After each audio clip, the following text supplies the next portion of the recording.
Have you ever felt like a prisoner inside your own mind, held captive by thoughts that spiral beyond your control and emotions that dictate your every response? What if I told you that the ancient Stoics discovered a set of mental laws so powerful that they can transform you from a victim of your own psychology into the sovereign ruler of your inner world?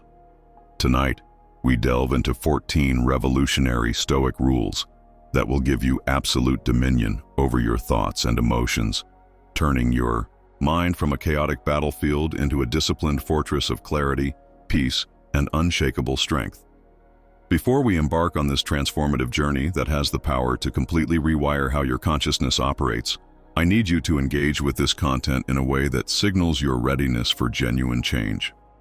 Like this video if you're prepared to discover what true mental mastery looks like. Subscribe to Inner Dominion because we're creating a sanctuary for minds that refuse to be enslaved by chaotic thoughts and uncontrolled emotions. Share this with someone who deserves to know that their mind can become their greatest ally rather than their worst enemy. Comment below with the one thought or emotion that currently controls you most, because by the end of this exploration, you'll possess the mental architecture to master even that. These 14 rules have been forged by philosophers who faced exile, slavery, war, and death with unshakable composure, and they will work for you if you apply them with the dedication they deserve. The first rule establishes the foundation upon which all mental mastery is built. Distinguish with absolute clarity between what you control and what you do not control. Epictetus, who knew both physical and psychological bondage, taught that our suffering comes not from external events but from our confusion about what lies within our sphere of influence. Your thoughts themselves, the initial ones that arise spontaneously, are not under your immediate control, but your response to those thoughts absolutely is. When a negative thought enters your consciousness, when anxiety begins to build, when anger starts to rise, you cannot prevent that initial mental movement, but you have complete power over whether you feed it, follow it, or let it pass through you like a cloud across the sky. This distinction revolutionizes how you relate to your own psychology. Instead of fighting the fact that difficult thoughts and emotions arise, you focus entirely on what you can actually influence: your attention, your interpretation, your response, and your next choice. The person who masters this rule stops wasting energy trying to control the uncontrollable and discovers vast reserves of power that can be directed toward what actually matters. The second rule introduces a practice that might initially seem counterintuitive, but proves to be one of your most powerful tools for emotional regulation. Pause before every emotional response. Between stimulus and response lies the most sacred space in human consciousness. The space where you choose who you will become, rather than merely react to what has happened.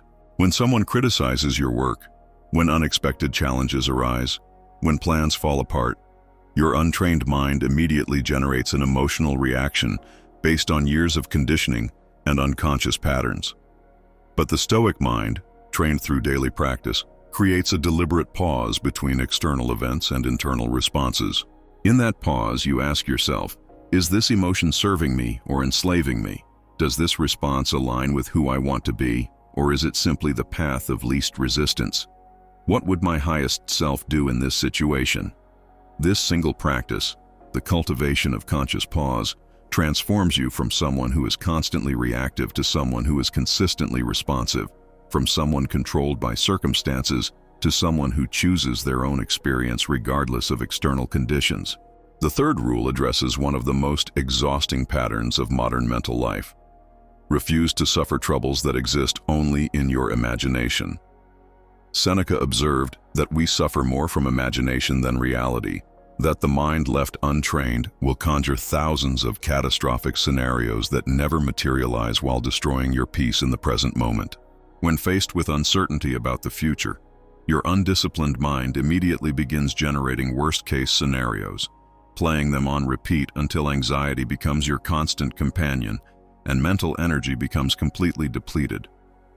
The Stoic understands that this mental habit serves no constructive purpose and actively undermines your ability to respond wisely to actual challenges when they arise. Future problems, if they occur, will require your full attention and clear thinking. both of which are compromised when you've already exhausted yourself fighting battles that exist only in your mind. Stay present with what is actually happening rather than what might happen, and you'll discover that most of your suffering was self-created and completely unnecessary. The fourth rule confronts one of the most persistent sources of emotional turbulence. Accept your initial emotional reactions without judgment, but take complete responsibility for what you do with them. The Stoics understood that emotions are natural human responses to events. They're information, not commands. When you feel angry, that emotion is providing data about what you value and what you perceive as threatened. When you feel afraid, that emotion is alerting you to potential danger and activating your protective systems. The mistake most people make is either trying to suppress these natural responses or immediately acting on them without reflection. The Stoic approach is different. Acknowledge the emotion, understand what it's trying to tell you, but then consciously choose how to respond based on your values rather than your feelings. Anger might alert you to injustice, but wisdom determines whether confrontation or strategic patience serves the situation better. Fear might signal genuine danger, but courage decides whether retreat or advance is the virtuous response. The fifth rule provides a powerful reframe for one of life's most challenging experiences. View obstacles as training for your mental discipline rather than evidence of your victimhood. Marcus Aurelius wrote that our inner power reacts to events by accommodating itself to what it faces, turning obstacles into fuel like a fire that burns brighter when more material is thrown onto it. Every difficult thought pattern you face, every emotional challenge that arises, every moment when you feel overwhelmed becomes raw material for building mental strength rather than proof that you're inadequate or broken. When anxiety threatens to overwhelm you, it becomes practice in returning to the present moment and distinguishing between real and imagined dangers. When anger flares up, it becomes training in pausing before responding and choosing your actions based on principles rather than emotions. When sadness or grief arises, it becomes education in impermanence and what truly matters for human flourishing. The obstacle doesn't just block your path to peace, it becomes the path itself, shaping you into someone capable of maintaining equanimity regardless of external circumstances. The sixth rule addresses one of modern life's most destructive mental habits. Focus on your own mental progress rather than comparing your inner struggles to others' external presentations. The comparison trap has been amplified exponentially by social media, where everyone's highlight reel becomes the backdrop against which you judge your behind-the-scenes reality, your mental struggles against others' curated presentations of effortless peace and happiness. The Stoic mind recognizes this as a form of psychological self-harm that serves no constructive purpose and actively undermines the steady progress that comes from consistent daily effort. Your only meaningful comparison is with your previous self. Are you more aware of your thought patterns today than yesterday? More skilled at pausing before emotional reactions? More capable of returning to the present when your mind wanders into anxiety or rumination? These questions lead to genuine growth and sustainable mental strength. The seventh rule introduces a practice that transforms how you relate to the constant stream of thoughts flowing through your consciousness. Observe your thoughts as temporary visitors rather than permanent residents. The untrained mind tends to identify completely with whatever thoughts are currently present, believing that you are your thoughts and that every mental movement requires your attention and response. But thoughts are more like weather patterns in the sky of consciousness, sometimes stormy, sometimes calm, always changing and ultimately impermanent. The Stoic develops the capacity to watch thoughts arise and pass away without becoming entangled in their content or convinced of their ultimate importance. This doesn't mean ignoring genuinely important thoughts or becoming disconnected from your inner life.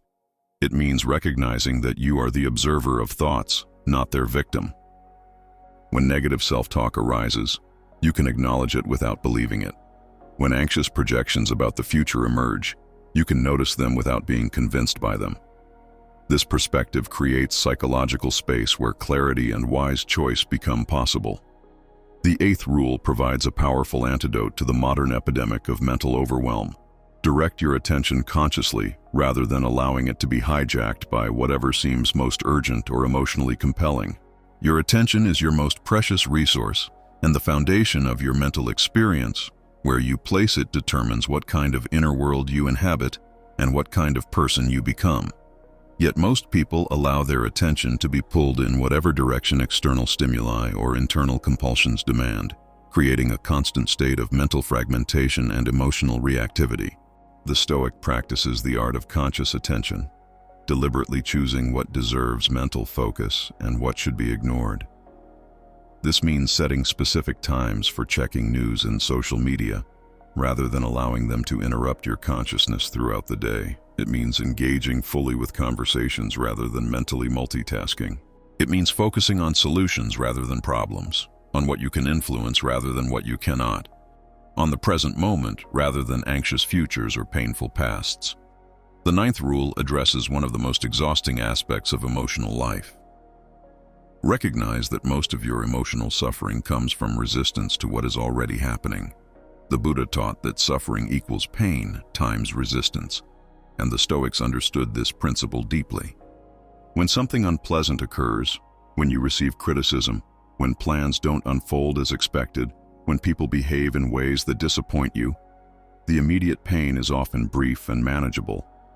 But the suffering that follows, the emotional turmoil that can last for hours, days, or even years, comes primarily from your resistance to accepting what has already occurred. This doesn't mean becoming passive or failing to work toward positive change. It means acknowledging reality as your starting point, rather than fighting against facts that cannot be altered. When you stop wasting energy on resistance and redirect it toward response, you discover that you can handle far more than you previously imagined. Acceptance becomes the foundation for effective action, rather than the enemy of change. The 10th rule transforms how you relate to criticism and external feedback. Judge your own thoughts and emotions by their effects rather than their intensity. The Stoic understands that not all thoughts and emotions are created equal. Some serve your flourishing and others undermine it, regardless of how compelling they might feel in the moment. Anger might feel righteously satisfying when someone treats you unfairly, but if it leads to actions you later regret or prevents you from responding effectively, it's not serving your highest good. This rule requires developing the capacity to evaluate your own mental states objectively, asking questions like, does this thought pattern make me more or less capable of living according to my values? Does this emotional response bring out my best self or my worst? Does this mental habit contribute to my long-term flourishing, or does it create unnecessary suffering? By judging thoughts and emotions by their fruits, rather than their immediate appeal, you develop wisdom about which mental movements deserve your energy and which should be allowed to pass. The 11th rule provides powerful protection against one of modern life's most persistent sources of mental agitation. Become indifferent to external validation and criticism. The Stoic recognizes that others' opinions about you say infinitely more about their own minds, experiences, and limitations than they reveal about your actual worth or character. When someone praises your choices, they're sharing their values and preferences. When someone criticizes your decisions, they're doing exactly the same thing. This doesn't mean becoming antisocial or ignoring legitimate feedback that could help you grow. It means recognizing that your self-worth cannot be outsourced to the fluctuating opinions of others without enslaving yourself to forces completely beyond your control. The person who masters this rule experiences a kind of psychological freedom that most people never taste. The ability to act according to their own conscience and values, rather than dancing perpetually to the rhythm of external approval or disapproval. The 12th rule addresses a fundamental misunderstanding about the nature of happiness and mental peace. Understand that your emotional state is determined by your judgments, not your circumstances. The same external event can produce completely different emotional responses in different people, or even in the same person at different times, proving that circumstances themselves are emotionally neutral. It's our interpretation of circumstances that creates our emotional experience. This insight is simultaneously liberating and challenging because it places complete responsibility for your emotional life squarely on your own shoulders. You cannot blame your mental state on external conditions, other people's behavior, or circumstances beyond your control. But this responsibility is also your power. It means that no external condition can determine your inner experience without your consent. that you always retain the ability to reframe your situation in a way that serves your flourishing rather than your suffering. The 13th rule provides a practical method for developing emotional resilience over time. Practice voluntary discomfort to build confidence in your ability to handle whatever life presents. The ancient Stoics regularly exposed themselves to manageable forms of hardship: cold, hunger, simple living conditions, social disapproval, not out of masochism, but to build psychological strength through direct experience. Modern life, with its emphasis on comfort and convenience, often leaves us mentally fragile, terrified of any discomfort, and completely unprepared for the inevitable challenges that define human existence. When you voluntarily expose yourself to manageable discomfort, cold showers that challenge your comfort zone, fasting that builds appreciation for abundance, difficult conversations that strengthen your ability to navigate conflict, public speaking that develops courage in the face of potential judgment, you discover something profound about your own capabilities. Discomfort is temporary and survivable, but the confidence gained from deliberately navigating it lasts and compounds over time, creating an unshakable foundation of self-trust. The 14th and final rule synthesizes all the others into a way of being that makes you virtually immune to mental and emotional chaos. Live according to your values rather than your moods. Your emotions are weather systems in the sky of consciousness, sometimes stormy and turbulent, sometimes calm and clear, always changing and ultimately temporary. But your values are like mountains beneath the sky, unmoved by atmospheric conditions, providing stable reference points for navigation, regardless of the emotional climate you're currently experiencing. When you feel discouraged by setbacks, your values remind you that persistence and patience matter more than immediate success. When you feel angry at someone's behavior, your values guide you toward justice and understanding, rather than revenge or contempt. When you feel afraid of uncertain outcomes, your values encourage courage and integrity, rather than retreat into safety and comfort. Living this way requires constant vigilance and daily practice because emotions are immediate while values require reflection, but it creates an internal stability that no external force can shake. These 14 rules aren't merely intellectual concepts to be understood and forgotten. They are mental technologies to be practiced daily, disciplines to be developed over years, and tools to be applied when your peace of mind is genuinely threatened.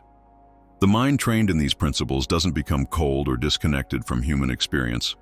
It becomes like a skilled musician who can play beautiful music even in challenging conditions, or like a master craftsman who can create something valuable from whatever materials are available. When mental and emotional chaos inevitably erupts in your consciousness, and it will, because such chaos is woven into the fabric of human experience, these 14 rules become your refuge and your power. You immediately distinguish between what you can and cannot control. You pause before responding emotionally. You refuse to suffer imagined troubles. You accept emotions without being controlled by them. You view obstacles as training opportunities. You focus on your own progress. You observe thoughts without identifying with them. You direct attention consciously. You stop resisting what is already happening. You judge thoughts by their effects. You become indifferent to external validation. You understand that judgments create emotions. You practice voluntary discomfort, and you live according to values rather than moods. These rules don't eliminate difficult thoughts and emotions from your life. Nothing can do that while you remain human, but they transform your relationship with your own psychology, from slavery to mastery, from helplessness to power, from chaos to peace. The ancient Stoics discovered something that our therapy-dependent culture has largely forgotten. True mental health comes not from eliminating all negative thoughts and emotions, but from building an internal world that can remain stable and clear, regardless of what psychological weather patterns arise. As you prepare for sleep tonight and whatever tomorrow may bring to your consciousness, remember that you now possess the blueprint for complete mental sovereignty. The only question remaining is whether you will commit to the daily practice required to build this fortress within your own mind. What kind of person will you choose to become when your thoughts and emotions test these principles? And how will you begin building that unshakable mental foundation today?